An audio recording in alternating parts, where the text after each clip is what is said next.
ఉద్యోగాల కల్పన, సంక్షేమం, విద్య, నీటిపారుదల రంగాల వంటి కీలక అంశాలకు ఆమోదం తెలపడమే అజెండాగా సమావేశమైన రాష్ట్ర మంత్రివర్గం కీలక నిర్ణయాలు తీసుకుంది. గోదావరి పుష్కరాల కోసం భద్రతా ఏర్పాట్లకు 50 కోట్ల రూపాయలు మంజూరు చేసింది.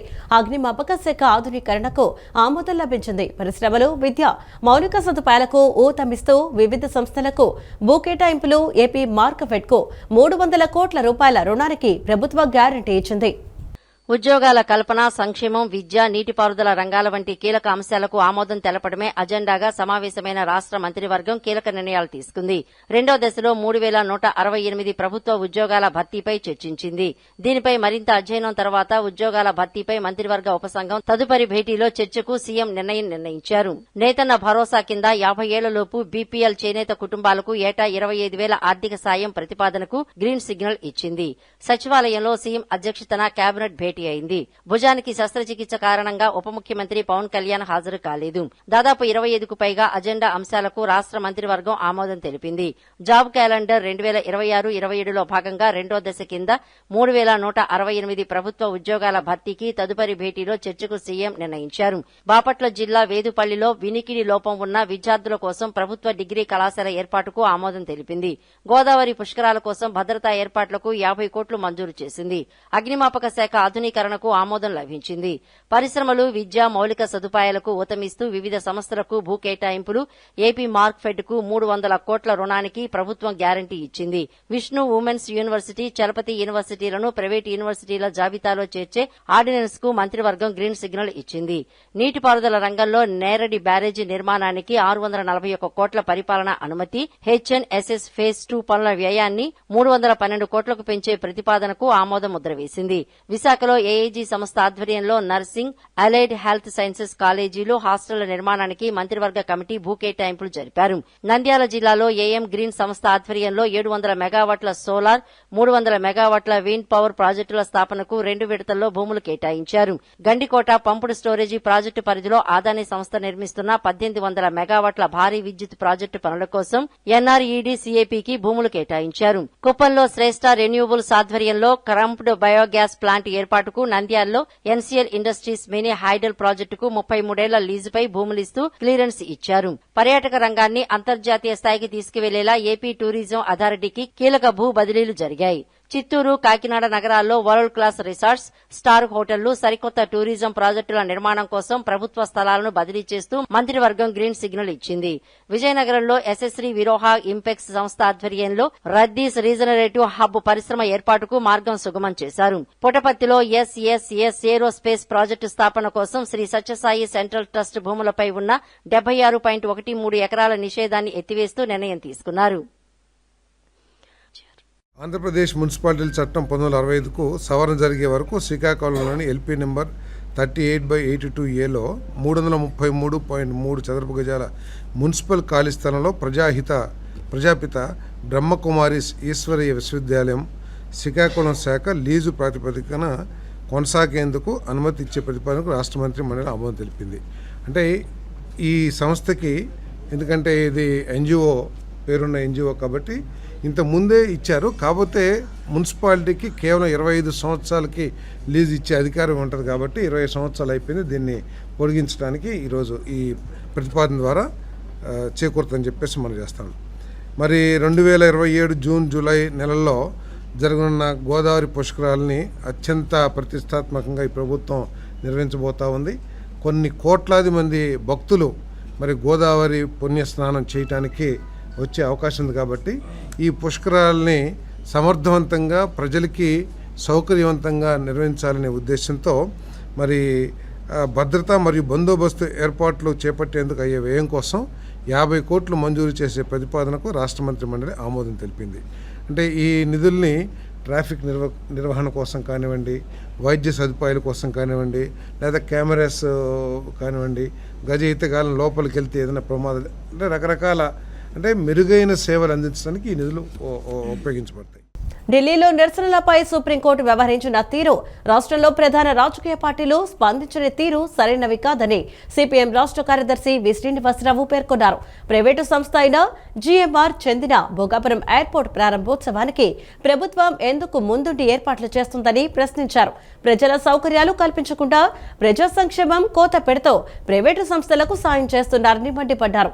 గిరిజన సమస్యలపై రాష్ట్ర ప్రభుత్వం నిర్లక్ష్య వైఖరితో ఉందని విమర్శించారు. రాష్ట్ర ప్రభుత్వానికి గిరిజనుల హక్కులను కాపాడే చిత్తశుద్ధి ఉంటే అత్యంత నైపుణ్యం కలిగిన న్యాయమూర్తులను నియమించాలని, పర్యవేక్షణకు ప్రత్యేక బృందాన్ని ఏర్పాటు చేయాలని డిమాండ్ చేశారు.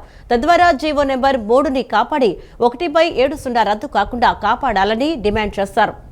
వాళ్ళ అతీగతి లేదు. ఒకవైపు మేము ఉద్యోగులు, మా ప్రభుత్వం ఉద్యోగ ప్రభుత్వం అంటారు, ఉద్యోగ ఉపాధ్యాయులకు అనుకూల ప్రభుత్వం అని.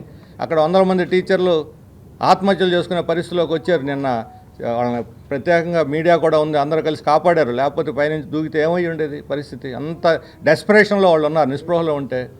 అలాంటి సమస్యలు పట్టవు, ఉపాధ్యాయుల సమస్యలు పట్టవు, ఉద్యోగులకు పిఆర్సీ లేదు. ఇదేనా ప్రభుత్వం అనుకూల ప్రభుత్వం అని అంటే? ఇవన్నీ వదిలేసి ఇప్పుడు భోగాపురం చుట్టూ తిరిగి దాని చరిత్రలో నిలపాలా? భోగాపురం విమానాశ్రయానికి ఒక్కొక్కళ్ళ దగ్గర 2,000 రూపాయలు వసూలు చేస్తున్నారు. ఎక్కిన ఛార్జే, దిగిన ఛార్జే. టికెట్తో సంబంధం లేకుండా 2,000 రూపాయలు. ఎక్కిన ఒకసారి ప్రయాణం ఎక్కి మళ్ళీ విమానాశ్రయం దిగితే ఎక్కేటప్పుడు పన్ను, మళ్ళీ రిటర్న్ వచ్చేటప్పుడు పన్ను. వాళ్ళ భవిష్యత్తుకు సంబంధించిన ఘోష. అంతేగాని ప్రభుత్వం ఏదో రాజకీయ పార్టీల మీద ముద్రేసి, రాజకీయ పార్టీ నాయకుల మీద తప్పుడు ప్రచారాలు చేసి, ఇదేదో రాజకీయ వ్యవహారం అనే పద్ధతిలో తన బాధ్యత నుండి తప్పించుకునే దానికోసం ప్రయత్నం చేస్తూ ఉంది. ఇది సరైనది కాదు. ఎప్పటికైనా కానీ ప్రభుత్వం ప్రతిష్టకు పోకుండా చర్చించాలి. ధర్మేంద్ర ప్రధాన్ రాజీనామా చేయాలి. విద్యార్థుల మీద పెట్టిన కేసులన్నీ కూడా ఎత్తేయాలనేటువంటిది 3వ డిమాండ్. నీట్ ప్రశ్నపత్రం లీకేజీకి బాధ్యులైన వారిపై కఠిన చర్యలు తీసుకోవాలని కేంద్ర మంత్రి ధర్మేంద్ర ప్రధాన్ రాజీనామా చేయాలని డిమాండ్ చేస్తూ విద్యార్థి సంఘాలు ఆందోళన చేపట్టాయి. గవర్నర్ను కలిసేందుకు లోక్ భవన్ కు వెళుతున్న విద్యార్థి సంఘం నాయకులను పోలీసులు మార్గం మధ్యలో అడ్డుకోవడంతో తీవ్ర వాగ్వివాదం చోటు చేసుకుంది. ఈ నిరసనలో భాగంగా ఈ నెల 24న విద్యా సంస్థల బంద్కు పిలుపునిచ్చినట్లు విద్యార్థి సంఘాల నేతలు స్పష్టం చేశారు. నీట్ పరీక్షా ప్రశ్నాపత్రాలు లీకేజీకి కారకులైన వారిపై కఠిన చర్యలు తీసుకోవాలని విద్యార్థి సంఘ నేతలు డిమాండ్ చేశారు. ఈ ఘటనకు బాధ్యత వహిస్తూ కేంద్ర విద్యాశాఖ మంత్రి ధర్మేంద్ర ప్రధాన్ రాజీనామా చేయాలని వారు కోరారు. ఈ అంశంపై గవర్నమెంట్ను కలిసేందుకు వెళ్తున్న తమను పోలీసులు అడ్డుకోవడం పట్ల వారు తీవ్ర ఆగ్రహం వ్యక్తం చేశారు. నీట్ ప్రశ్నాపత్రాల లీకేజీని వ్యతిరేకిస్తూ ఢిల్లీలోని జంతర్ మంతర్ వద్ద జరిగిన ఆందోళనలో విద్యార్థులపై జరిగిన దాడిని ఖండిస్తూ ఏఐఎస్ఎఫ్, ఎస్ఎఫ్ఐపి, డిఎస్యు, పీడీఎస్ఓ తదితర విద్యార్థి సంఘాల ఆధ్వర్యంలో రాష్ట్ర గవర్నర్ను కలిసేందుకు లోక్ భవన్కు బయలుదేరారు. వారిని మార్గం మధ్యలో కలెక్టర్ కార్యాలయం వద్ద పోలీసులు అడ్డగించారు. ఈ సందర్భంగా పోలీసులకు విద్యార్థి సంఘ నేతలకు మధ్య వాగ్వాదం జరిగింది. బారికేడ్లతో మ్యూజియం రోడ్డును మూసివేసిన పోలీసులు వారిని అడ్డగించారు. ఈ సందర్భంగా ఏఐఎస్ఎఫ్ నాయకులు సాయి, పీడీఎస్యు నాయకులు రాజేష్, పీడీఎస్ఓ నాయకురాలు భాను తదితరులు మాట్లాడుతూ ప్రశ్నాపత్రాలు లీకేజీ వ్యవహారంలో బాధ్యులపై చర్యలు తీసుకోవాలని కోరుతూ జంతర్ మంతర్ వద్ద శాంతియుతంగా ఆందోళన చేస్తున్న వారిపై ఎన్డీఏ ప్రభుత్వం దాడులు చేయడం దుర్మార్గమన్నారు. అక్రమ అరెస్టులకు పాల్పడ్డాన్ని తీవ్రంగా ఖండించారు.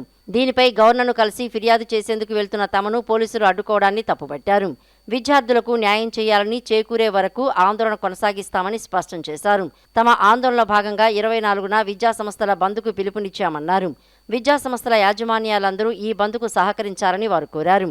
కాగా విద్యార్థులు మ్యూజియం రోడ్డు నుండి ప్రత్యామ్నాయ మార్గాల ద్వారా లోక్ భవన్కు తరలి వెళ్లే ప్రయత్నం చేయడంతో పోలీసులు అప్రమత్తమై బందర్ రోడ్లో సైతం బారికేడ్లు ఏర్పాటు చేసి వారిని నిలువరించారు.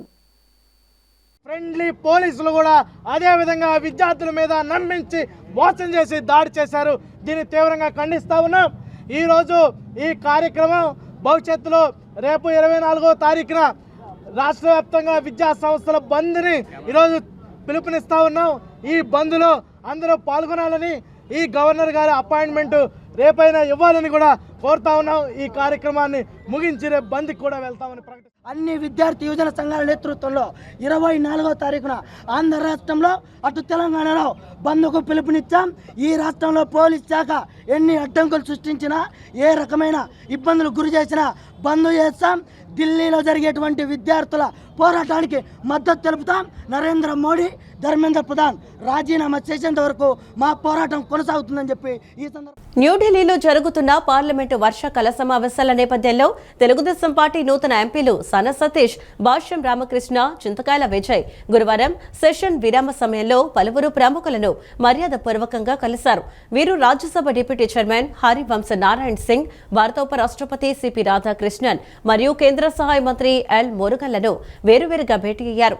ఈ సమావేశాల్లో పార్లమెంటరీ విధానాలు, సభ నియమావళి, వర్షాకాల సమావేశాల నిర్వహణ తీరు తెన్నులతో పాటు ఆంధ్రప్రదేశ్ రాష్ట్ర అభివృద్ధి, ప్రజా సమస్యల పరిష్కారం మరియు రాష్ట్ర ప్రయోజనాల సాధనకు సంబంధించిన పలు కీలక అంశాలపై వారితో సుదీర్ఘంగా చర్చించారు. ఏ విద్యార్థి కూడా ఆర్థిక ఇబ్బందుల కారణంగా చదువుకు దూరం కాకూడదనే లక్ష్యంతో తల్లికి వందనం పథకాన్ని ప్రభుత్వం అమలు చేస్తుందని టీడీపీ యువ నాయకులు బోండా రవితేజ అన్నారు. ఎన్నికల సందర్భంగా ఇచ్చిన హామీని కూటమి ప్రభుత్వం నిలబెట్టుకుందని చెప్పారు.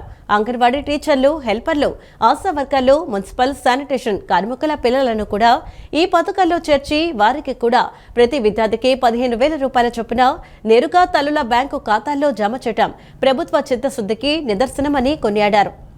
తల్లికి వందనం పథకాన్ని మున్సిపల్ శానిటేషన్ కార్మికులు, అంగన్వాడీ కార్యకర్తలకు కూడా వర్తింపచేసిన సందర్భంగా విజయవాడ సెంట్రల్ నియోజకవర్గంలోని సీతారాంపురం చాపరాల వారి వీధిలో సీఎం చంద్రబాబు, ప్రభుత్వ విప్, సెంట్రల్ నియోజకవర్గ ఎమ్మెల్యే బోండా ఉమామహేశ్వరరావు చిత్రపటాలకు పారిశుద్ధ్య కార్మికులు, అంగన్వాడీ కార్యకర్తలు పాలాభిషేకం నిర్వహించారు.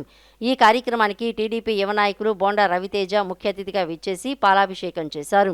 ఈ సందర్భంగా బోండా రవితేజ మాట్లాడుతూ రాష్ట్ర ప్రభుత్వం ప్రతిష్టాత్మకంగా అమలు చేస్తున్న తల్లికి వందనం పథకం ద్వారా రాష్ట్ర వ్యాప్తంగా సుమారు 67.5 లక్షల మంది విద్యార్థుల తల్లుల బ్యాంకు ఖాతాల్లో నేరుగా 15,000 రూపాయల చొప్పున జమ చేయటం కూటమి ప్రభుత్వం ఇచ్చిన హామీల అమలుకు నిదర్శనమని అన్నారు. 2024 ఎన్నికల్లో ప్రజలకు ఇచ్చిన సూపర్ 6 హామీలను ముఖ్యమంత్రి నారా చంద్రబాబు నాయుడు, ఉప ముఖ్యమంత్రి పవన్ కళ్యాణ్, విద్యాశాఖ మంత్రి నారా లోకేష్ ప్రణాళికాబద్ధంగా అమలు చేస్తున్నారని తెలిపారు. రానున్న రోజుల్లో విజయవాడ సెంట్రల్ నియోజకవర్గ ఎమ్మెల్యే బోండా ఉమామహేశ్వరరావు ఆధ్వర్యంలో నిర్వహించే తల్లికి వందనం విజయోత్సవ బహిరంగ సభను విజయవంతం చేయాలని విజయవాడ నగర ప్రజలకు ఆయన పిలుపునిచ్చారు. తల్లికి వందనం నిధులు బ్యాంకు ఖాతాల్లో జమ అవుతున్న నేపథ్యంలో ఆన్లైన్ మోసాల పట్ల ప్రజలు అప్రమత్తంగా ఉండాలని, ఓటీపీలు, బ్యాంకు వివరాలను ఎవరికీ తెలియచేయవద్దని సూచించారు. ఈ కార్యక్రమంలో మహిళా నాయకురాలు మాచెర్ల పావని, డివిజన్ అధ్యక్షులు మాచెర్ల గోపీనాథ్, ప్రధాన కార్యదర్శి Yunukula Saibabu, incharge KVSR Subbarao, cluster incharge Thummalapenta Srinivas, TDP, BJP, Janasena పార్టీల నాయకులు, కార్యకర్తలు తదితరులు పాల్గొన్నారు. తల్లి విద్యార్థులందరూ కూడా హర్షం వ్యక్తం చేస్తున్నారు. మరి అదేవిధంగా మొన్న 2019లో ఏదైతే ఆనాడున్న ప్రభుత్వం ఎంతమంది పిల్లలుంటే అంతమందికి 15,000 రూపాయలు ఇస్తామని చెప్పి ఆ ఇచ్చిన హామీని నెరవేర్చుకోలేని పరిస్థితుల్లో మరి ఈసారి ఏదైతే నమ్మకంతో కూటమి ప్రభుత్వాన్ని గెలిపించుకున్నారో ఆ నమ్మకాన్ని నిలబెట్టుకున్న ప్రభుత్వం కూటమి ప్రభుత్వం. మరి ఇందులో ప్రత్యేకత ఏంటంటే అంగన్వాడీ వర్కర్లకి, ఆశా వర్కర్లకి, శానిటరీ వర్కర్లు అందరికీ కూడా వాళ్ళని కూడా ఈ యొక్క పథకంలో చేర్చి వాళ్ళకి ఎంతమంది పిల్లలుంటే అంతమందికి కూడా 15,000 రూపాయలు వాళ్ళ అకౌంట్లో జమ చేయడం అనేది చాలా సంతోషం. ఇప్పుడు మీరు చూస్తూ ఉన్నారు, డైరెక్ట్గా వాళ్ళ యొక్క బ్యాంక్ అకౌంట్లోనే ఆ ఏదైతే రిసిప్ట్లు మనకు కనిపిస్తూ ఉన్నాయి. కృష్ణా జిల్లాలోని అన్ని పాఠశాలలు, జూనియర్ కళాశాలలో శుక్రవారం నిర్వహించనున్న మెగా పేరెంట్ టీచర్ మీటింగ్ పై జిల్లా collector DK Balaji collectorate PGRS హాలులో విలేకరుల సమావేశం నిర్వహించారు. ఈ సమావేశంలో ఆయన మాట్లాడుతూ గత సమావేశాలకు ఎక్కువగా తల్లులే వచ్చారని, ఈసారి తల్లులతో పాటు తండ్రులు కూడా తప్పనిసరిగా హాజరై పిల్లల చదువు ప్రగతిపై ఉపాధ్యాయులతో చర్చించాలని కోరారు. హోలిస్టిక్ ప్రోగ్రెస్ కార్డు ఆధారంగా విద్యార్థుల అభ్యాస స్థాయిలను మెరుగుపరిచేందుకు తీసుకోవలసిన చర్యలపై ఉపాధ్యాయులు ప్రతి తల్లిదండ్రితో వేర్వేరుగా మాట్లాడతారని తెలిపారు. అలాగే పీటీఎం సందర్భంగా డోనర్ యాప్ను ప్రారంభిస్తున్నట్లు కలెక్టర్ వెల్లడించారు. పూర్వ విద్యార్థులు, గ్రామ పెద్దలు తమ శక్తానుసారం పాఠశాలల అభివృద్ధికి ఈ యాప్ ద్వారా విరాళాలు అందించవచ్చని పిలుపునిచ్చారు. మళ్ళీ ఏ స్థాయిలో ఏమేమి చర్యలు చేపట్టి ఆ స్టూడెంట్ లెర్నింగ్ లెవెల్స్ని ఇంప్రూవ్ చేయొచ్చు అనేది పేరెంట్స్తో చర్చించడం జరుగుతుంది. పేరెంట్స్కి ఏమైనా కన్సర్న్స్ ఉంటే వాళ్ళు కూడా వచ్చి టీచర్స్తో ముక్తంగా పంచుకునేదానికి వీలుంటుంది. అందువలన ఇదొక మంచి అవకాశం. పేరెంట్స్ ఎవరూ కూడా తప్పకుండా 100% బోత్ ఫాదర్స్ అండ్ మదర్స్ ఈ mega parents teachers meeting attend అవ్వాలి అని కోరుకుంటున్నాను. అంతేకాకుండా రేపు డోనార్ యాప్ని లాంచ్ చేస్తున్నాము as part of parents teachers meeting. ఈ డోనార్ యాప్ విశేషం ఏంటి అంటే ఆ స్కూల్కి ఎవరైనా డొనేట్ చేయాలి అనుకుంటే స్కూల్ రిక్వైర్మెంట్స్ అన్ని కూడా ఆల్రెడీ ఆ డోనర్ యాప్లో ఉంటుంది. అదేం పెద్ద డొనేషన్ అని కాదు, వారి శక్తానుసారం ఎవరైనా ఆ స్కూల్లో చదువున్న వాళ్ళు ఉండొచ్చు, ఊరోళ్ళో గ్రామ పెద్దలు ఉండొచ్చు, ఏమైనా డొనేట్ చేయాలి అన్నా కూడా. నీట్ పరీక్ష పేపర్ లీకేజీ కుంభకోణానికి బాధ్యత వహిస్తూ కేంద్ర మంత్రి ధర్మేంద్ర ప్రధాన్ వెంటనే స్వచ్ఛందంగా తన పదవికి రాజీనామా చేయాలని, విద్యార్థులకు క్షమాపణ చెప్పాలని మాదిగ రిజర్వేషన్ పోరాట సమితి వర్కింగ్ ప్రెసిడెంట్ శ్రీధర్ డిమాండ్ చేశారు. ఢిల్లీలోని జంతర్ మంతర్ వద్ద రాజ్యాంగబద్ధంగా శాంతియుతంగా నిరసన తెలుపుతున్న విద్యార్థులపై పోలీసులు దారుణంగా ప్రవర్తించడాన్ని, వారిని చితకబాదడాన్ని ఆయన తీవ్రంగా ఖండించారు. ప్రభుత్వాల ఈ నిరంకుశ వైఖరి విద్యార్థి లోకానికి తీవ్ర ఆగ్రహం కలిగిస్తోందని అన్నారు. మరి కేంద్ర ప్రభుత్వం వాళ్ళు నియంత పాలన వాళ్ళు చూపించారు. ఆ నియంత పాలన మాదిగ రిజర్వేషన్ పోరాట సమితి నుంచి పూర్తిగా ఖండిస్తూ మరి వారికి విద్యార్థులకు మద్దతుగా ఇప్పుడైనా మీరు కళ్ళు తెరిచి, ఇప్పుడు పార్లమెంట్ సమావేశంలో కూడా చాలా వేడిగా చర్చలు జరుగుతూ ఉన్నాయి. కేంద్ర మంత్రి స్వచ్ఛందంగా రాజీనామా చేసి క్షమాపణ చెప్పాలి. ఆ యొక్క చర్యలను వెంటనే దాన్ని తుదిపెట్టించాలి. ఆ యొక్క లీకేజీ వాళ్ళని కఠినంగా శిక్షించే విధంగా చేయాలని చెప్పి మరి మాదిగ రిజర్వేషన్ పోరాట సమితి నుండి తీవ్రంగా ఖండిస్తూ ఉన్నాం.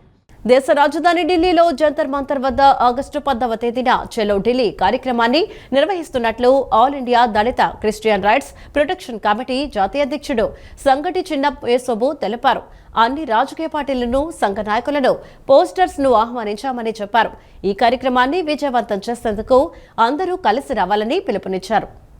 గాంధీనగర్లోని ప్రెస్ క్లబ్లో ఆల్ ఇండియా దళిత క్రిస్టియన్ రైట్స్ ప్రొటెక్షన్ కమిటీ జాతీయ అధ్యక్షులు సంగటి చిన్న యేసోబు విలేకరుల సమావేశం నిర్వహించారు. సమావేశంలో ఆయన మాట్లాడుతూ దేశ రాజధాని ఢిల్లీలో జంతర్ మంతర్ వద్ద ఆగస్టు 10వ తేదీన చలో ఢిల్లీ కార్యక్రమాన్ని నిర్వహిస్తున్నట్లు తెలిపారు. దళిత క్రైస్తవులపై ఉన్న వివక్షతను తీసివేయాలని, ఎస్సీ హోదాను కల్పించాలని కోరారు. అందరూ కలిసి పయనిద్దామని, మన హక్కులను సాధించుకుందామని అన్నారు. National working president S Joel Richardson మాట్లాడుతూ అణగారిన దళిత క్రైస్తవుల సమస్యలపై చలో ఢిల్లీ కార్యక్రమాన్ని నిర్వహిస్తున్నామని అన్నారు. దళిత క్రైస్తవులు 75 సంవత్సరాల నుంచి వివక్షతకు గురవుతున్నారని చెప్పారు. 1956 రాష్ట్రపతి ఉత్తర్వులను ఆధారంగా చేసుకుని దళిత క్రైస్తవులకు ఎస్సీ హోదా అంశాన్ని తొంగలో తొక్కిన పాలక పక్షాలను ప్రశ్నించేందుకు చలో ఢిల్లీ కార్యక్రమాన్ని నిర్వహిస్తున్నామని తెలిపారు. పార్లమెంటు సమావేశాల్లో ఈ అంశంపై చర్చ జరగాలన్నారు. ప్రధాన రాజకీయ పార్టీలన్నీ దళిత క్రైస్తవుల అంశంపై పార్లమెంటులో చట్టసభల్లో ప్రస్తావించాల్సిన అవసరం ఉందని పేర్కొన్నారు. దళిత క్రైస్తవులకు ఎస్సీ హోదా కల్పించాలని మా యొక్క ప్రధానమైనటువంటి డిమాండ్లలో 4 డిమాండ్లుగా మేము పరిగణిస్తున్నాం. కాబట్టి మీ అందరికీ కూడా సహాయ సహకారాలు మాతో కలిసి రావాలని ప్రత్యేకంగా పిలుపునిస్తూ మరి ఈ కార్యక్రమము జరిపించడంలో మా తోటి నాయకులు మరి పెద్దలు ఈ చోటికి రావడం హర్షించదగిన విషయం. కాబట్టి ప్రతి వారు కూడా మనం కలిసి పయనిద్దాం, మన హక్కులను మనము సాధించుకుందాం. మత విద్వేషాలు రెచ్చగొట్టుతున్నటువంటి సందర్భం ఈ రాష్ట్రంలో చూస్తూ ఉన్నాం. కాబట్టి మేము ఒకటే డిమాండ్ చేస్తూ ఉన్నాము, మీ వైఖరిని మీరు స్పష్టం చేయాల్సినటువంటి అవసరం ఉన్నది. మరి అదేవిధంగా వివిధ సంఘాల నాయకులను, ప్రజా సంఘాలను, దళిత క్రైస్తవుల సంఘాలను, పాస్టర్స్ ఫెడరేషన్స్ని వారందరినీ కూడా మేము కలుపుకొని జంతర్ మంతర్లో ఆగస్టు 10వ తారీఖున ప్రత్యేకంగా మరి ప్రభుత్వం మీద ఒత్తిడి తీసుకురావడానికి చేస్తున్నటువంటి పోరాటంలో ఈరోజు మేము ఈ ప్రెస్ మీట్ పెట్టడానికి రాజ్యాంగపరంగా కొన్ని చిక్కులు మాకు కనపడుతున్నాయి కనుక తక్షణమే దళిత క్రిస్టియన్ షెడ్యూల్ కులాలుగా గుర్తించాలని మేము డిమాండ్ చేస్తున్నాం. కేంద్ర రాష్ట్ర ప్రభుత్వాలు తక్షణమే ఈ అంశం మీద టేకప్ చేసి రిలీజియస్ ఫ్రీడమ్ ప్రకటించకపోతే డాక్టర్ బిఆర్ అంబేద్కర్ గారు భారత రాజ్యాంగంలో రిలీజియస్ ఫ్రీడమ్ రాయడం జరిగింది. రిలీజియస్ ఫ్రీడమ్లో అన్ని ఎవరు దళితుడు ఏ మతాన్ని స్వీకరించినా రిలీజియస్ ఫ్రీడమ్ ఏమని డాక్టర్ బిఆర్ అంబేద్కర్ గారు ప్రాథమిక హక్కులో రాయడం జరిగింది. రిలీజియస్ ఫ్రీడమ్ని ఇంప్లిమెంట్ చేయాలని, లిబర్టీ, ఈక్వాలిటీ, ఫ్రెటర్నిటీ, స్వేచ్ఛ, సమానత్వం, సౌభ్రతత్వం రాజ్యాంగంలో రాశారు. కాబట్టి దళితులకు ఈక్వల్ సమానత్వం ఇవ్వాలి, ఈక్వల్ స్వేచ్ఛ ఇవ్వాలి, లిబర్టీ ఇవ్వాలి, ఈక్వాలిటీ ఇవ్వాలని మేము నేషనల్ దళిత జేఏసీ తరఫున డిమాండ్ చేస్తున్నాం. రాష్ట్రంలో విద్యార్థుల భవిష్యత్తు, యువతకు ఉపాధి కల్పన లక్ష్యంగా ప్రజాప్రభుత్వం పనిచేస్తుందని టీడీపీ నాయకులు స్పష్టం చేశారు. నూతన రాజధాని అమరావతి నిర్మాణంతో పాటు పరిశ్రమల స్థాపన, ఉద్యోగావకాశాల సృష్టికి ముఖ్యమంత్రి నారా చంద్రబాబు నాయుడు, ఉప ముఖ్యమంత్రి పవన్ కళ్యాణ్, రాష్ట్ర విద్యాశాఖ మంత్రి నారా లోకేష్లు విరామం లేకుండా కృషి చేస్తున్నారని కొనియాడారు. గడిచిన ఎన్నికల సమయంలో వైకాపా చేసిన మోసపూరిత ప్రచారాలను ప్రజలు తిరస్కరించారని రాబోయే రోజుల్లో కూడా ఆ పార్టీకి సీట్లు దక్కడం అసాధ్యమని వ్యాఖ్యానించారు. అసత్య ప్రచారాలు మాని వైకాపా నాయకులు పద్ధతి మార్చుకోవాలని, లేని పక్షంలో ప్రజలే తగిన బుద్ధి చెబుతారని హెచ్చరించారు. వన్ టౌన్ కొత్తపేట నెహ్రూ బొమ్మ సెంటర్లో తెలుగు యువత అధ్యక్షుడు మాధవ్ ఆధ్వర్యంలో తల్లికి వందనం నిధులు విడుదల చేసిన సందర్భంగా మంత్రి నారా లోకేష్ చిత్రపటానికి పాలాభిషేకం నిర్వహించారు.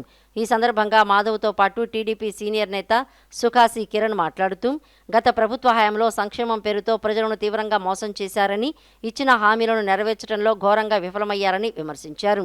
జగన్ హయాంలో తల్లికి వందనం పథకాన్ని అర్హులైన పిల్లలందరికీ వర్తింప చేయకుండా ఏమార్చారని, అయితే ప్రస్తుత కూటమి ప్రభుత్వం కుటుంబంలో ఎంతమంది పిల్లలు ఉన్నా వారందరికీ ఈ పథకం ద్వారా లబ్ధి చేకూరుస్తూ సరికొత్త చరిత్ర సృష్టించిందని గుర్తు చేశారు. ఇటీవల దాదాపు 10,120 కోట్లతో సుమారు 67.47 లక్షల మందికి పైగా లబ్ధిదారులకు నేరుగా ఆర్థిక సాయం అందించిన విషయాన్ని ప్రస్తావించారు. మాజీ వాలంటీర్లు సైతం కూటమి ప్రభుత్వం ప్రవేశపెట్టిన సంక్షేమ ఫలాల పట్ల హర్షం వ్యక్తం చేస్తున్నారని తెలిపారు. గడిచిన ఎన్నికల సమయంలో వైఎస్ఆర్ కాంగ్రెస్ పార్టీ చేసిన మోసపూరిత ప్రచారాలను ప్రజలు తిరస్కరించారని, రాబోయే రోజుల్లో కూడా ఆ పార్టీకి సీట్లు దక్కడం అసాధ్యమని వ్యాఖ్యానించారు. అసత్య ప్రచారాలు మాని వైఎస్ఆర్ కాంగ్రెస్ పార్టీ నాయకులు పద్ధతి మార్చుకోవాలని, లేని పక్షంలో ప్రజలే తగిన బుద్ధి చెబుతారని హెచ్చరించారు. విద్యార్థులు ఉన్నత చదువులు అభ్యసించి భవిష్యత్తులో స్థిరపడేందుకు ప్రభుత్వం అందిస్తున్న సహకారానికి ఈ సందర్భంగా ధన్యవాదాలు తెలియజేశారు. అమ్మఒడి నిలబెట్టారు. ఎక్కడ కూడా ఒక పిల్లలకి ఇవ్వడం జరిగింది. ఎంతమంది పిల్లలు ఉన్నా కూడా ఈరోజు ప్రతి కుటుంబంలో ఎంతమంది పిల్లలు ఉన్నా ప్రతి పిల్లవాడికి కూడా తల్లికి వందనం డబ్బులు వేసింది మా నారా లోకేష్ గారు, మా నారా చంద్రబాబు గారు. కూటమి ప్రభుత్వం వేసింది. ఈరోజు మీరు ఎక్కడ నమ్మించి మోసం చేశారు, నిరుద్యోగులను మోసం చేశారు. 2,30,000 ఉద్యోగాలు ఇస్తానని చెప్పి మోసం చేశారు. ఈరోజు మీరు చూసుకుంటే ప్రతి ఏటా జాబ్ క్యాలెండర్ గుణమే కాకుండా యువతకే కాకుండా విద్యార్థులకు కూడా భవిష్యత్తు బాగుండాలని స్కాలర్షిప్ ద్వారా కానీ తల్లికి వందనం ద్వారా కానీ ఈరోజు చూసుకుంటే 10,120 కోట్లు మంచి మంచి ఉన్నత పథకాలు ప్రవేశిస్తూ అటు మధ్యాహ్న భోజన పథకంలో కావచ్చు, మిగతా విషయాల్లో కూడా ఈ రోజున మళ్ళీ ఇంకో కొత్తగా అంగన్వాడీ టీచర్లకు కానీ శానిటేషన్ వర్కర్లకు కూడా వాళ్ళ పిల్లలకు కూడా గత ప్రభుత్వంలోనూ లేదు, ఈ ప్రభుత్వంలో వాళ్ళ పిల్లలకు కూడా తల్లికి వందనం వర్తింపజేసేటట్టుగా ఒక మంచి నిర్ణయం తీసుకొని అందరి తల్లుల మనసులో ఆనందాన్ని కలిగించేటట్టుగా విద్యా వ్యవస్థను ముందుకు తీసుకెళ్తున్నట్టు నారా లోకేష్ గారు కృతజ్ఞతలు తెలియజేసుకుంటారు. తన భర్త వెంకట్ సిద్ధార్థ్ అత్తమామలు తనపై భౌతికంగా దాడి చేసి వేధించడమే కాకుండా తన కవల ఆడపిల్లలలో ఒకరైన 23 నెలల పసిపాపను ఈ ఏడాది జూలై 14న కుట్రపూరితంగా కిడ్నాప్ చేసి విజయవాడలో దాచారని బాధితురాలు డాక్టర్ గాయత్రి ఆరోపించారు. విజయవాడలో నిర్వహించిన విలేకరుల సమావేశంలో ఆమె మాట్లాడుతూ తన అత్త తాళ్లూరి గాయత్రి, మామ కళ్యాణ చక్రవర్తి, భర్త వెంకట సిద్ధార్థపై విశాఖపట్నం పోలీసులు పలు సెక్షన్ల కింద కేసులు నమోదు చేశారన్నారు. తనకున్న అధికారం పలుకుబడితో చట్టాన్ని ధిక్కరిస్తూ అత్త గాయత్రీదేవి ఈ దుశ్చర్యకు పాల్పడిందన్నారు. Hindu minorities and guardianship act ప్రకారం 5 సంవత్సరాల లోపు పిల్లలు తల్లి వద్దే ఉండాలని బార్ కౌన్సిల్ సభ్యురాలు ఆర్ గంగా భవానీ మరియు పిఓడబ్ల్యూ ప్రగతిశీల మహిళా సంఘం రాష్ట్ర కార్యదర్శి పి పద్మ పేర్కొన్నారు. కిడ్నాప్ కు గురైన పసిబిడ్డను వెంటనే తల్లి అయిన డాక్టర్ గాయత్రికి అప్పగించాలని, ఈ అన్యాయానికి కారణమైన తాళూరి గాయత్రీదేవి, వెంకట్ సిద్ధార్థ్, కళ్యాణ్ చక్రవర్తి, చరణ్లను వెంటనే అరెస్టు చేయాలని మహిళా సంఘాలు మరియు బాధితులు డిమాండ్ చేస్తున్నారు. ఆయన చేసిన ఇల్లీగల్ అఫైర్స్ ఈ డాక్యుమెంట్స్ అంతా నేను ఎంవిపి స్టేషన్లో సబ్మిట్ చేస్తే కేవలం తీసి పక్కకు పాడేశారు. ఆయన చేసే పెళ్ళిళ్ళు ఇవన్నీ నేను ఈవెన్ పెళ్ళి కూడా చేసుకున్నారు ఈవిడతో.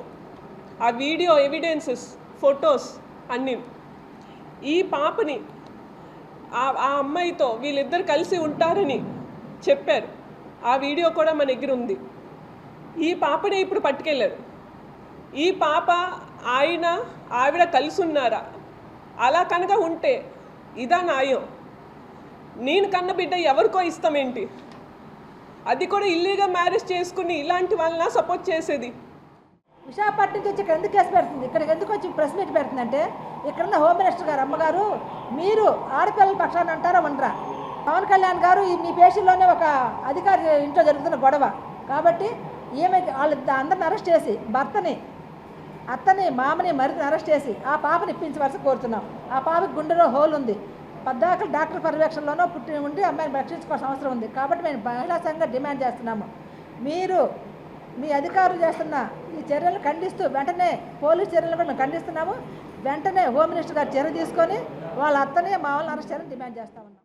ఆంధ్రప్రదేశ్ లార్జెస్ట్ నెట్వర్కింగ్ కాంక్లేవ్ 4.0 కార్యక్రమాన్ని ఈ నెల 26న విజయవాడలోని ఎస్ఎస్ కన్వెన్షన్లో బిఎన్ఐ విజయవాడ చాప్టర్ ఆధ్వర్యంలో నిర్వహించనున్నట్లు ఎగ్జిక్యూటివ్ డైరెక్టర్లు జై దేశాయ్, విశాల్ దేశాయ్ వెల్లడించారు. రాష్ట్ర ప్రభుత్వ భాగస్వామ్యంతో పాటు ఏర్పాటు చేసే 128 స్టాళ్ల ఎంఎస్ఎంఈ ఎక్స్పో ద్వారా చిన్న మధ్య తరహా పరిశ్రమల వ్యాపార అభివృద్ధికి, కొత్త మార్కెట్ల అన్వేషణకు ఇది చక్కటి వేదికగా నిలుస్తుందన్నారు. రాష్ట్ర ఎంఎస్ఎంఈ శాఖ మంత్రి కొండపల్లి శ్రీనివాస్, భారత బ్యాడ్మింటన్ దిగ్గజ కోచ్ పుల్లెల గోపీచంద్ ముఖ్య అతిథులుగా హాజరయ్యే ఈ సదస్సులో దేశవ్యాప్తంగా దాదాపు 1500 మందికి పైగా వ్యాపారవేత్తలు, స్టార్టప్ నిర్వాహకులు పాల్గొంటారని తెలిపారు. రాష్ట్రంలోనే అతిపెద్ద బిజినెస్ నెట్వర్కింగ్ కార్యక్రమంగా నిర్వహిస్తున్న ఆంధ్రప్రదేశ్ లార్జెస్ట్ నెట్వర్కింగ్ కాంక్లేవ్ 4.0 ఈ నెల 26న నగరంలోని ఎస్ఎస్ కన్వెన్షన్లో ఘనంగా నిర్వహించనున్నట్లు బిఎన్ఐ విజయవాడ చాప్టర్ ఎగ్జిక్యూటివ్ డైరెక్టర్లు జై దేశాయ్, విశాల్ దేశాయ్ తెలిపారు. నగరంలోని జిఆర్టీ గ్రాండ్ హోటల్లో గురువారం నిర్వహించిన మీడియా సమావేశంలో వారు కాంక్లేవ్ విశేషాలను వెల్లడించారు. ఈ సందర్భంగా వారు మాట్లాడుతూ వ్యాపారవేత్తలకు పరస్పర పరిచయాలు, నమ్మకంపై ఆధారపడిన వ్యాపార సంబంధాలు, రిఫరల్ నెట్వర్కుల విస్తరణ, కొత్త మార్కెట్ల అన్వేషణకు ఈ కాంక్లేవ్ చక్కటి వేదికగా నిలుస్తుందని చెప్పారు. ఆంధ్రప్రదేశ్లో ఇప్పటివరకు నిర్వహించిన నెట్వర్కింగ్ కార్యక్రమాల్లో ఇదే అతిపెద్దదిగా నిలవనుందని పేర్కొన్నారు. ఈ కార్యక్రమంలో భాగంగా రాష్ట్ర ప్రభుత్వ భాగస్వామ్యంతో 128 స్టాళ్లతో ఎంఎస్ఎంఈ ఎక్స్పో ఏర్పాటు చేస్తున్నట్లు తెలిపారు. వివిధ రంగాలకు చెందిన సంస్థలు తమ ఉత్పత్తులు, సేవలను ప్రదర్శించడంతో పాటు కొత్త కస్టమర్లు, వ్యాపార భాగస్వాములను కలుసుకునే అవకాశాన్ని ఈ ఎక్స్పో కల్పిస్తుందని చెప్పారు. చిన్న మధ్య తరహా పరిశ్రమలకు మార్కెట్ విస్తరణలో ఈ ప్రదర్శన ఎంతగానో ఉపయోగపడుతుందని వివరించారు. రాష్ట్ర చిన్న మధ్య తరహా పరిశ్రమల శాఖ మంత్రి కొండపల్లి శ్రీనివాస్ ముఖ్య అతిథిగా హాజరవుతారని తెలియజేశారు. కాంక్లేవ్లో పద్మభూషణ్ పురస్కార గ్రహీత, భారత బ్యాడ్మింటన్ దిగ్గజ్ కోచ్ పుల్లెల గోపీచంద్ ముఖ్య అతిథిగా పాల్గొని యువ పారిశ్రామికవేత్తలు, వ్యాపారవేత్తలను ఉద్దేశించి ప్రత్యేక ప్రసంగం చేయనున్నారని పేర్కొన్నారు. విజయవంతమైన నాయకత్వం, క్రమశిక్షణ, లక్ష్య సాధన, వ్యాపార అభివృద్ధిలో నెట్వర్కింగ్ ప్రాధాన్యతపై ఆయన తన అనుభవాలను పంచుకోనున్నట్లు తెలిపారు. తెలంగాణలో ఉన్న, ఆంధ్రప్రదేశ్లో ఎస్పెషల్లీ ఉన్న ఎంఎస్ఎంఈలందరినీ ఒక ప్లాట్ఫామ్ మీద స్టాల్ రూపంగా కానీ, అట్లీస్ట్ పార్టిసిపేషన్ రూపంగా కానీ వాళ్ళు వస్తే ఏమవుద్దంటే, వాళ్ళు స్టాల్ తీసుకుంటే వాళ్ళకి చాలా బెనిఫిట్ అవుతుంది. వాళ్ళు B2B కనెక్షన్స్ వస్తాయి, వాళ్ళకి డిస్ట్రిబ్యూటర్లు దొరకచ్చు, వాళ్ళకి సప్లైర్లు దొరకచ్చు, వాళ్ళకి వెండర్లు దొరకచ్చు. అది కాకుండా వాళ్ళు ఒకవేళ స్టాల్ లేకపోయినా సరే వాళ్ళు వస్తే, వాళ్ళకి స్టాల్స్ విజిట్ అవుతే వాళ్ళకి కొత్త కనెక్షన్, కొత్త ప్రోడక్ట్, ఈ బిజినెస్ నేను చేయొచ్చు అనే అవగాహన రావచ్చు. సో మల్టిపుల్ బెనిఫిట్స్ ఉండండి. ఒక కామన్ మ్యాన్ కూడా ఈ ఎక్స్పోకి విజిట్ అవుతే వాళ్ళు ఏం చూస్తారంటే, ఈ ప్రోడక్ట్ నాకు అవసరం, ఇది నాకు అవసరం, ఈ క్వాలిటీ ఇది కూడా ఉందా ప్రోడక్ట్లో. సో అంత నాలెడ్జబుల్గా ఉండబోతుంది ఎక్స్పో. సో ఇలాగా ఒక 3 days ఒక ఫెస్టివల్ లాగా, ఒక పండగలాగా మేము ఈ 10th యానివర్సరీ బిఎన్ఐ విజయవాడ మేము సెలబ్రేట్ చేసుకుంటున్నాం. సో ఇందులో లాస్ట్ డే మేము పుల్లెల గోపీచంద్, కాంక్లేవ్కి పుల్లెల గోపీచంద్ గారు ఎవరైతే ఉన్నారో లెజెండరీ కోచ్, ఆయన వస్తున్నారండి. అది ఎస్ఎస్ కన్వెన్షన్లోనే మనకి ఒక మోటివేషనల్ స్పీచ్ ఇవ్వడానికి వస్తున్నారు. అందరూ బిజినెస్ ఓనర్స్ కలుస్తారు ఆ రోజు, 1500 మంది. వాళ్ళందరినీ మోటివేట్ చేయడానికి ఆయన వస్తున్నారండి. సో ఇది మన మెయిన్ ప్రోగ్రామ్. ఇది మన 10th యానివర్సరీ సెలబ్రేషన్. ఈ 3 day ఇంత గ్రాండ్గా మేము జరుపుకుంటున్నాం ఈ ఈవెంట్స్ అన్నింటితో కలిపి. ప్రతి ఒక్కరికి ఇక్కడ డిస్ట్రిబ్యూషన్ కావాలి, లేకపోతే సప్లై చైన్ ఎవరికో లోకల్ పార్ట్నర్స్ కావాలండి. And we're creating that opportunity. అలానే 26వ తారీఖు కాంక్లేవ్ చేస్తామండి. ఆ కాంక్లేవ్లో ఏంటంటే నెట్వర్కింగ్ ఎలా చేయాలి అంటే, మనం ఒక కార్డు ఇస్తే మర్చిపోకుండా ఆ కార్డు, ఆ ఫోన్ నెంబర్, ఆ పేరు మనకి పనికొచ్చేలాగా, అవసరం అయినప్పుడు మనం పనికొచ్చాక ఎలా చేయాలని దాన్ని నేర్పిస్తామండి. దీంట్లో 1500 మంది ఆంటర్ప్రెన్యూర్స్ ఉంటారు. అలానే పుల్లెల గోపీచంద్ గారు స్పీకర్ ఉంటారు. ఆయన ఎందుకు స్పీకర్ అంటే అండి, బికాజ్ ఆయన కోచ్ అండి. ఒక కోచ్ మన అందరికీ లైఫ్లో కోచెస్ కావాలి, మనకు గైడ్ చేసే వాళ్ళు కావాలి. ఆయన ఎలా గైడ్ చేస్తారు, దాంట్లో మన అందరిని ఆంటర్ప్రెన్యూర్స్ నేర్చుకోవచ్చు. సో అందుకే ఆయన మా అందరికి చాలా ఇంపార్టెంట్. సో మిమ్మల్ని I request you to please spread this word. And కొద్దిగా ఆంటర్ప్రెన్యూర్స్ అందరికీ మీరు స్ప్రెడ్ చేస్తే అందరికి బెనిఫిట్ ఎలా ఉంటుంది. Thank you so much. నమస్కారం.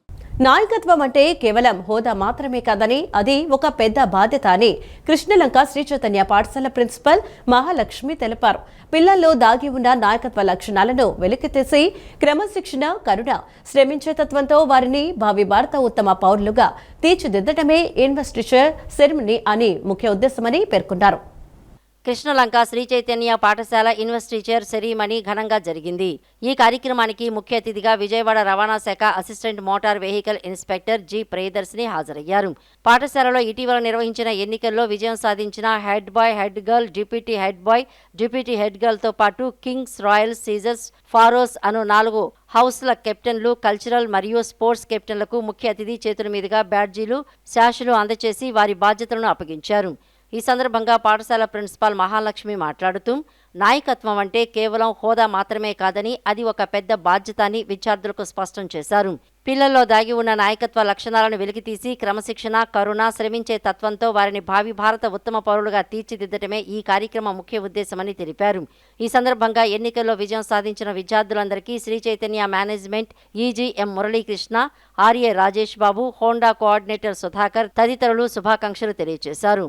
ముఖ్య అతిథిగా విచ్చేసిన ఏఎంవిఐ జి ప్రియదర్శిని మాట్లాడుతూ రోడ్డు సేఫ్టీ అవగాహన కార్యక్రమం కోసం పాఠశాలలకు వచ్చిన తనకు విద్యార్థుల ఇన్వెస్టిచర్ సెరీమనీలో భాగస్వామి అయ్యే అవకాశం లభించడం చాలా సంతోషంగా ఉందన్నారు. విద్యార్థులు ఎంతో ఉత్సాహంగా, చురుగ్గా పాల్గొనడం అభినందనీయమని కొనియాడారు. ఇక్కడికి నేను రోడ్ సేఫ్టీ మీటింగ్ కోసం వచ్చాను and surprisingly I was welcomed by principal to participate in investiture ceremony of this school and ఇక్కడ వీళ్ళకి children are very active in participating I guess and ఎలక్షన్స్లో they won and they were given prizes and head boy, head girl badges. That is very nice. I'm very happy. And I wish all the best to all the students and thank you Principal ma'am.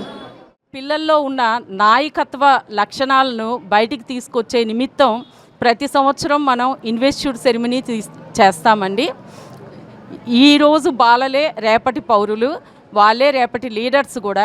Leader అంటే power కాదు, అది బాధ్యత అని తెలియచెప్పటం కోసమే వాళ్ళందరికీ హెల్పింగ్గా ఉంటూ, బాధ్యతగా ఉంటూ, నాయకత్వ లక్షణాలను పెంపొందించుకుని మంచి భావి భారత పౌరులుగా వెలుగొందుతారని ఆశిస్తూ మా మేనేజ్మెంట్ శ్రీ చైతన్య మేనేజ్మెంట్ కూడా అందరికీ కంగ్రాచ్యులేషన్స్ చెప్పారండి.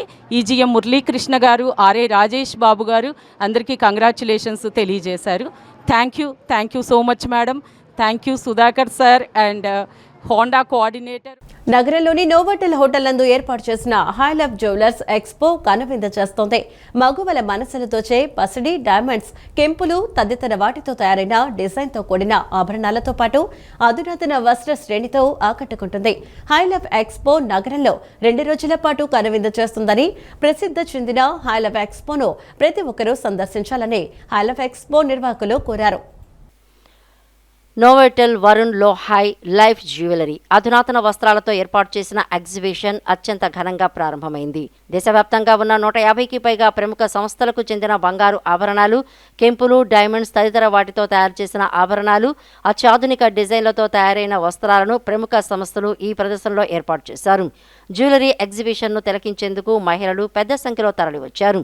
ఈ సందర్భంగా హై లైఫ్ ఎక్స్పోలోని పలు సంస్థల నిర్వాహకులు మాట్లాడుతూ మహిళలను ముఖ్యంగా ఆకర్షించే ఏకైక వస్తువులు పసిడి ఆభరణాలని, అలాగే మగువల మనసులు దోచే వస్త్రాలతో నోవోటెల్లో 2 రోజుల పాటు జరిగే వస్త్ర జ్యువెలరీ ఎగ్జిబిషన్ను మహిళలు తప్పకుండా సందర్శించారన్నారు. అబ్బురపరిచే విధంగా వివిధ రకాల డిజైన్లతో కూడిన పసిడి ఆభరణాలు ఉన్నాయని, మహిళలు వారి మనస్సుకు నచ్చిన మోడల్స్ను కొనుగోలు చేయవచ్చని తెలిపారు. ఇలాంటి ఎగ్జిబిషన్లో విభిన్నమైన రకాలైన మోడల్స్ లభిస్తాయన్నారు. నూతన మోడల్ ఆభరణాల పట్ల ఆసక్తి ఉన్నవారికి ఈ ప్రదర్శన చాలా ఉపయోగకరంగా ఉంటుందన్నారు. ఈ ఎగ్జిబిషన్ నేడు, రేపు 2 రోజుల పాటు నిర్వహించనున్నట్లు నిర్వాహకులు వెల్లడించారు. హై లైఫ్ ఎక్స్పోను సందర్శించి తమను ఆదరించాలని హై లైఫ్ ఎక్స్పో నిర్వాహకులు కోరారు. ఇక్కడ మన రెస్పాన్సిబుల్ చాలా బాగుందండి. ఇది నేను 3rd టైం 4th టైం పెడుతున్నాను. నాది మొత్తం handloom saris, Calcutta handlooms, Jamdani, muslin, Matka saris, మొత్తం హ్యాండ్లూమ్, హ్యాండ్ వీవింగ్ సారీసే. మన కట్ వర్క్ సారీస్, కాటన్లు కట్ వర్క్ సారీస్ ఉంది. సో నాకు ఇక్కడ మంచి రెస్పాన్సిబుల్ ఉన్నది, మళ్ళీ వస్తున్నాను. ఇక్కడ బాగానే జరుగుతుంది. మన హై లైఫ్ వాళ్ళదే నోవోటెల్ నుంచి నిన్న వైజాగ్ జరిగింది, వైజాగ్ నుంచి మొత్తం ఇక్కడ వచ్చేసాం. ఇప్పుడు పార్టీ వేస్ గారికి అన్ని ఎక్స్క్లూజివ్ ఐటమ్స్ దొరుకుతాయి. సో విజయవాడలో వచ్చేసి మీకు 23 and 24కి మీకు నోవోటెల్లో షో జరుగుతుంది హై లైఫ్ అనేది. So you can come visitors and we have lot of varieties for semi casuals and casual wears. So మీరు ఒకసారి వచ్చి చూడొచ్చండి. ఇది రేపు 2 days షో ఉందండి, 23 and 24కి. ఆల్ ఎక్స్క్లూజివ్ కలెక్షన్ దొరుకుతుంది మీకు, ఒకసారి వచ్చి చూడొచ్చు. అంటే ఆల్ ఓవర్ ఇండియా నుంచి మీకు స్టాల్స్ వచ్చాయి, డిస్ప్లే జరిగింది. So you can come visitors and shop. Hi, మా స్టాల్ నేమ్ వచ్చి Ashwins walk, stall number A42, hi life విజయవాడలో ఉన్నాము ఇప్పుడు మేము. ఇక్కడ ఎగ్జిబిషన్ వచ్చి 2 days ఉంటుంది, ఈరోజు రేపు. అండ్ మేము క్యాజువల్స్ ఇస్తూ ఉంటాము, రేంజింగ్ ఫ్రమ్ 2800 to 4800. సో మీకు ఇవి కావాలనుకుంటే వచ్చి విజిట్ చేయొచ్చు. విద్యార్థుల భవిష్యత్తును దృష్టిలో ఉంచుకుని మారుతున్న గ్లోబల్ టెక్నాలజీ పరిశ్రమ అవసరాలకు అనుగుణంగా విజయవాడ నుండలోని Vikas college of engineering and technology కళాశాలలో సీట్ల సంఖ్యను పెంచినట్లు కళాశాల ఎగ్జిక్యూటివ్ డైరెక్టర్ నారెడ్ల కీర్తి తెలిపారు. ఈ విద్యా సంవత్సరానికి గాను నూతన విద్యా విధానాలతో పాటు అదనంగా ఉన్న కోర్సుల్లో సీట్ల పెంపుదలకు అఖిల భారత సాంకేతిక విద్యా మండలి AICTE అధికారికంగా అనుమతులు మంజూరు చేస్తుందన్నారు. పరిశ్రమ అవసరాలకు తగ్గట్లుగా సీట్ల కేటాయింపు జరిగిందన్నారు. విజయవాడ నున్నలోని Vikas college of engineering and technology కళాశాలలో ఎగ్జిక్యూటివ్ డైరెక్టర్ నారెడ్ల కీర్తి విలేకరుల సమావేశం నిర్వహించారు. సమావేశంలో ఆమె మాట్లాడుతూ ఈ విద్యా సంవత్సరానికి గాను నూతన విద్యా విధానాలతో పాటు అదనంగా ఉన్న కోర్సుల్లో సీట్ల పెంపుదలకు అఖిల భారత సాంకేతిక విద్యా మండలి AICTE అధికారికంగా అనుమతులు మంజూరు చేసిందన్నారు. పరిశ్రమ అవసరాలకు తగ్గట్టుగా సీట్ల కేటాయింపు జరిగిందన్నారు. కంప్యూటర్ సైన్స్, అడ్వాన్స్డ్ టెక్నాలజీ రంగాల్లో ఉపాధి అవకాశాలు మెండుగా ఉండటంతో కళాశాల యాజమాన్యం computer science and engineering, artificial intelligence and machine learning, cyber security, electronics and communication engineering, electrical and electronics engineering, agriculture engineering, civil engineering, mechanical engineering సీట్లు పెరిగాయన్నారు. పోస్ట్ గ్రాడ్యుయేషన్ కోర్సుల్లో MTech CSE, MTech VLSI, MTech embedded systems, MTech CSE AI and ML, MBA AI and DS, MBA digital marketing సీట్లు ఈ విద్యా సంవత్సరం నుండి పెరిగాయన్నారు. Engineering విభాగంలో మొత్తం ప్రవేశాల సంఖ్య గణనీయంగా పెరగనుందని వివరించారు. మెరిట్ విద్యార్థులకు ఫీజు మినహాయింపులు, స్కాలర్షిప్లు, ప్రవేశాలు పెరిగిన తరుణంలో ప్రతిభావంతులైన విద్యార్థులను ప్రోత్సహించేందుకు వికాస్ విద్యా సంస్థలు స్కాలర్షిప్ విధానాన్ని ప్రకటించాయన్నారు. ఇంటర్మీడియట్లో 950 కంటే ఎక్కువ మార్కులు సాధించిన వారికి, వెబ్ కౌన్సిలింగ్లో 12,000 లోపు ర్యాంకు సాధించిన అభ్యర్థులకు అర్హతను బట్టి 100% వరకు ఫీజు మినహాయింపు లభిస్తుందని ఆమె స్పష్టం చేశారు. రాష్ట్ర ప్రభుత్వం నిర్వహించే AP సెట్ వెబ్ కౌన్సిలింగ్ ద్వారా విద్యార్థుల మెరిట్ ఆధారంగా 70% సీట్లు భర్తీ అవుతాయని, 30% మేనేజ్మెంట్ కోటా సీట్లను నేరుగా కళాశాల సంప్రదింపుల ద్వారా దరఖాస్తు చేసుకోవచ్చని పేర్కొన్నారు. లీడర్షిప్ స్కిల్స్ని ఫోకస్ చేస్తూ విక్సా అని చెప్పి స్టూడెంట్ కమిటీని చాలా మంచి స్టూడెంట్స్లో ఒక ఎంగేజ్మెంట్, ఒక ఎంతూజియాజంతో దాన్ని లాంచ్ చేయడం జరుగుతుందని.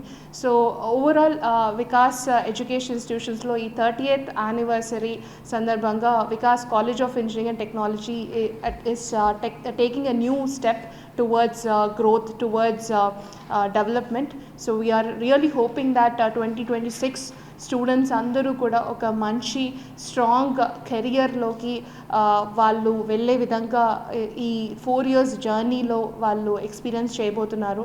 Technical as well as soft skills and holistic development, entrepreneurship ట్రైనింగ్స్తో.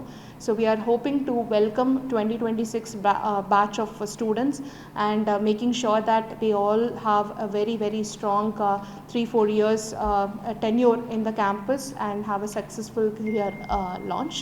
సో అందరూ అడ్మిషన్స్ స్టార్ట్ అయినంతో ఏదైనా అడ్మిషన్స్ రిలేటెడ్ రీచ్ అవుట్ అవ్వాలి అంటే మా క్యాంపస్కి సంబంధించిన నెంబర్స్ అన్ని వెబ్సైట్లో ఉండడం జరుగుతుంది. ఈ వార్తలు ఇంతటితో సమాప్తం. నమస్కారం.